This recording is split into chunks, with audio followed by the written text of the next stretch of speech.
नमस्कार साथियों, कैसे हैं आप सभी। आशा करते हैं आप सभी अच्छे होंगे। साथियों, आज आपके लिए एक नई वीडियो लेके आया हूं। यह वीडियो कंपटीशन एग्ज़ाम के लिए सभी प्रतियोगी परीक्षाओं के लिए बहुत ही लाभदायक होने वाली है। तो साथियों, इस वीडियो के लिए लास्ट तक ज़रूर देखें और अगर वीडियो पसंद आए तो वीडियो को लाइक और शेयर ज़रूर करें। तो जैसा कि साथियों आप देख पा रहे होंगे स्क्रीन पर, आपके सामने भारत का मानचित्र दिया हुआ है और इस मानचित्र में कुछ नदियां निकल रही हैं और वो निकल के पाकिस्तान पहुंच रही हैं। जैसा कि आपको स्क्रीन पर लिखा दिख रहा होगा, सिंधु जल समझौता। इसका इतिहास में बहुत ही महत्वपूर्ण योगदान माना जाता है, जो कि पंडित जवाहरलाल नेहरू जी के द्वारा किया गया था। सिंधु जल समझौता अपनी एक अहम भूमिका रखता है, क्योंकि दोस्तों आपके लिए पता होगा, भारत और पाकिस्तान शुरुआत से ही, जब से इन दोनों देशों का बंटवारा हुआ है, तब से लेके आज तक इन दोनों देशों में छोटी छोटी बातों को लेकर भी अनसुनी और झगड़े होते रहते हैं। कई बार तो ये दोनों देश एक दूसरे के जान के दुश्मन भी हो जाते हैं। कई इन देशों के बीच में समझौते हुए और कई समझौते टूट भी गए। लेकिन साथियों, सिंधु जल समझौता एक ऐसा समझौता है जो एक बार हुआ है और अभी तक चल रहा है। और इस सिंधु जल समझौते से दोनों देशों के लिए बहुत सारा लाभ भी हुआ है। तो साथियों, मैं आपके लिए डायग्राम के माध्यम से समझाने की कोशिश करूंगा। आप लोग ध्यान से देखेंगे तो आपकी समझ में भी जरूर आएगा। तो जैसा कि आपके लिए दिख रहा होगा, यह कुछ नदियां निकल के हमारे कुछ तिब्बत से निकली हैं और कुछ नदियां भारत से निकली हैं और लगभग ये सारी नदियां भारत के रास्ते से होकर पाकिस्तान जा रही हैं। अगर हम इन सारी नदियों का पानी रोक लेंगे तो पाकिस्तान में इनका पानी नहीं जाएगा, जिससे काफ़ी सारी समस्या आ सकती है। और पाकिस्तान ने कई बार अंतर्राष्ट्रीय मंच पर, संयुक्त राष्ट्र संघ के मंच पर भारत को नीचा भी दिखाया है और कई बार आरोप भी लगाया है कि भारत बहुत सारे जल का उपयोग कर रहा है और हमारे लिए जल की समस्या बनी हुई है।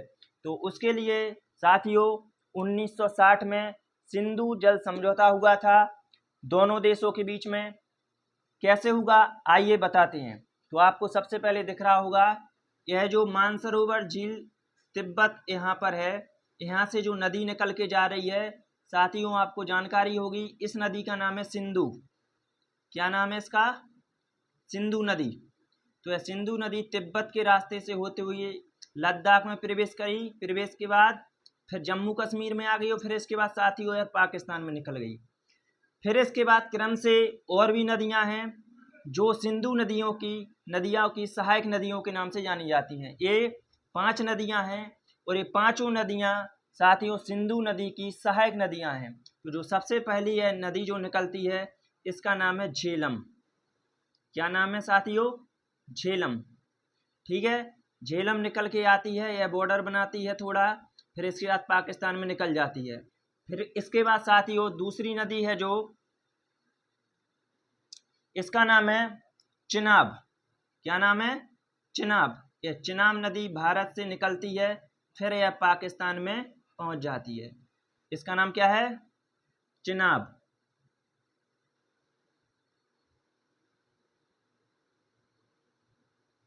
ठीक है साथियों, सिंधु हो चुकी है, फिर इसके बाद यह झेलम नदी निकल रही है, फिर इसके बाद है चिनाब, फिर इसके बाद यह जो तीसरी नदी आप लोग देख रहे हैं सहायक, यह है रावी। साथियों उसका क्या नाम है? रावी नदी। ठीक है, रावी नदी भी इन्हीं नदियों में मिल जाती है। फिर इसके बाद साथियों एक और नदी निकलती है जिसका नाम है ब्यास। यह ब्यास नदी भारत से निकलती है और भारत में ही जो नीचे आप देख रहे हैं सतलुज नदी में मिल जाती है। तो इस ब्यास नदी को सतलुज नदी का सहायक नदी के नाम से भी जानते हैं। फिर इसके बाद जो आखिरी में यह नदी आप देख पा रहे होंगे, यह भी तिब्बत मानसरोवर झील से निकलती है, भारत के रास्ते आती है हिमाचल प्रदेश से, फिर पंजाब पहुंचती है, फिर इसके बाद पाकिस्तान में निकल जाती है। तो इस नदी का नाम है दोस्तों सतलुज नदी। कौन सा नाम है? सतलुज। तो जैसा कि आप भारत के मानचित्र में देख पा रहे होंगे, झेलम, चिनाब, रावी, ब्यास और सतलुज, यह जो 5 नदियां हैं इन्हीं 5 नदियों के नाम पर हमारा जो पंजाब राज्य उसका नाम पड़ा है। पंजाब को 5 नदियों के राज्य के नाम से जानते हैं, इसीलिए उसका नाम है पंजाब। तो ये जो 5 नदियां हैं साथियों, यह जाके लास्ट में कहाँ पर मिल जाती हैं? यह मिल जाती हैं साथियों मिठानकोट। मिठानकोट कहाँ पर है? यह है पाकिस्तान में। कहाँ पर है? पाकिस्तान में। तो मिठानकोट नामक जगह पर मिल जाती हैं। और फिर इसके बाद है जो सिंधु नदी है, इसमें सारी नदियों का पानी मिल जाता है और यह सिंधु नदी अपना सारा पानी अरब सागर की खाड़ी में छोड़ देती है। इधर पे कौन सी खाड़ी है साथियों? अरब सागर की खाड़ी। कौन सी खाड़ी है? अरब सागर की खाड़ी। तो आपके लिए मेरा मुख्य उद्देश्य है सिंधु जल समझौते को समझाना। तो जो ये सारी नदियां निकलती हैं भारत से निकलती हैं, भारत इनको चाहे तो रोक भी सकता है और आगे छोड़ भी सकता है। तो इससे पाकिस्तान को बहुत सारी समस्या आ रही थी। तो हम लोगों ने फिर एक विचार बनाया और हमारे भारत देश के जो पहले प्रधानमंत्री थे पंडित जवाहरलाल नेहरू जी और पाकिस्तान के जो प्रधानमंत्री थे, दोनों के बीच में एक समझौता हुआ जिसको सिंधु जल समझौते के नाम से जानते हैं। यह 1960 में हुआ। इसमें एक बात तय हुई कि जो सिंधु नदी है, झेलम नदी है और रावी नदी है, इन तीनों नदियों का 80% पानी पाकिस्तान को दिया जाएगा। साथियों, सिंधु, झेलम और रावी, इन तीनों नदियों का 80% जल किनको दिया जाएगा? पाकिस्तान को। 80% पाकिस्तान को जल दिया जाएगा। और भारत इन तीनों नदियों का कितना पानी यूज करेगा? 20%। इसके बाद साथियों ये जो 3 नदियां बसती हैं, रावी, ब्यास और सतलुज, इसका भारत को 80% पानी मिलेगा। हम इन तीनों नदियों का कितना पानी इस्तेमाल कर सकते हैं? 80%। और बाकी का पानी कौन करेगा? 20%।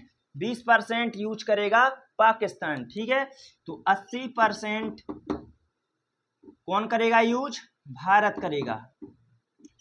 पाकिस्तान कौन कौन सी नदियों का करेगा? तो पाकिस्तान करेगा सिंधु का, चिनाब का और झेलम का। इसके बाद भारत कौन सी नदियों का करेगा? तो भारत करेगा रावी नदी का, ब्यास नदी का और सतलुज नदी का। तो यह समझौता अहम समझौता है जो कि आज वर्तमान तक चल रहा है और यह समझौता बहुत ही लाभदायक हुआ, क्योंकि साथियों जो सिंधु है, झेलम है और चिनाब है, यह पहाड़ी इलाकों में है। इनका हम उपयोग ज़्यादा वैसे भी नहीं कर सकते क्योंकि वहाँ पर कृषि वगैरह पहाड़ी इलाकों में कम की जाती है। और जो रावी, ब्यास और सतलुज नदी है, इन नदियों से हम यहाँ पर खेती कर सकते हैं, कृषि कर सकते हैं, पंजाब हरियाणा साइड। तो यह हमारे भारत सरकार के द्वारा जो निर्णय लिया गया था, जो समझौता किया गया था, वो बहुत ही शानदार समझौता है। तो आपके लिए उम्मीद करते हैं कि यह सिंधु जल समझौता अच्छा लगा होगा, इसकी जानकारी आपको अच्छी लगी होगी। अगर जानकारी अच्छी लगी तो वीडियो को आगे शेयर करें। वीडियो देखने के लिए धन्यवाद।